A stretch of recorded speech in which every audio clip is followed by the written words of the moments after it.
A close eye on today's developments. So joining me right now is Nina Albert, Deputy Mayor for Planning and Economic Development. Deputy Mayor, thank you for being here with us. Thanks for covering this. All right, so clearly it's going to be a long night here at the Wilson Building. A lot of negotiating has taken place outside of these council chambers today. We know that. So are you still confident this is going to get through? Yeah, I am. It is going to get through. The question is that are we going to hold to the original deal that the council and the commanders had agreed to over a month ago? And I think that that's really the question. But look, there is no doubt in anybody's mind that this project is going to generate really important jobs, particularly over the next 4 years, and is part of the mayor's growth economy, which is to diversify and include more sports, more entertainment, and other high growth sectors. So what are you most concerned about right now in terms of this deal and some of these potential last minute changes?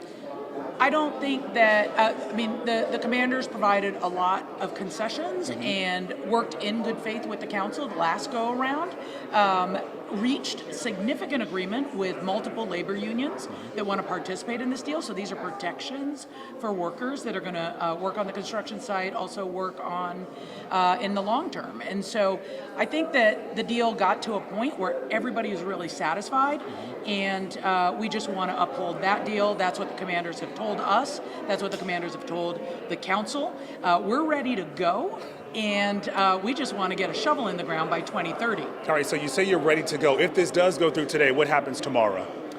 We're at work.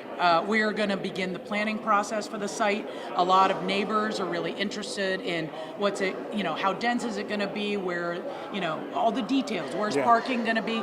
That work begins in earnest with our community to make sure that we deliver a fantastic sports-anchored mixed-use development on the banks of the Anacostia. All right, so on that same note, you talk about neighbors and a lot of them wondering, how this is all going to look. I'm thinking of the people who live next to the current RFK Stadium site. We see big development like this all the time in the city, and they worry about being displaced. What do you say to those folks who are watching, they live next to this stadium, they see these mammoth plans, and they fear they may lose their homes at some point? There's different kinds of circumstances. We know that a lot of people also benefit from having more homes. So the project actually is looking at delivering 6,000 new housing units. That's also incredibly important, and it's across the income spectrum. So everybody, regardless of your income level, will have an opportunity and can participate in living here. So there's a mix of impacts and opportunities affiliated with a project of this scale and size. And the district has protections and measures to make sure that people are not displaced. Obviously, some folks will choose to sell their homes and take advantage of any of price increases over the course of time. But in the long run, we believe that more affordable housing, more housing, use of a really incredibly important site that can also help contribute to the cleanup of the river. All of these benefits, not to mention, again, back to the jobs that are so important right now.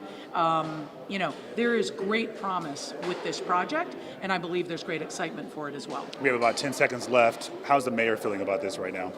I couldn't speak to how the mayor's feeling about it, but I know that generally the mayor's staff, the mayor herself, this has been her legacy. She's been working on getting RFK Stadium into the district's control for over 10 years, and this is really, in my opinion, a banner project for her legacy. And so it's very important to her, and we urge the council to pass this. Okay, it's going to be a long night, huh? You ready for it?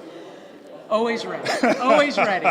Nina Albert, thank you so much. You're holding the mic. I appreciate it. It's always good to see you. Good to see you too. All right. So, Rafael Sanchez Cruz, you may have heard his report. He talked about this a minute ago. Today brought a lot of discussion and a lot of last minute demands to this RFK agreement.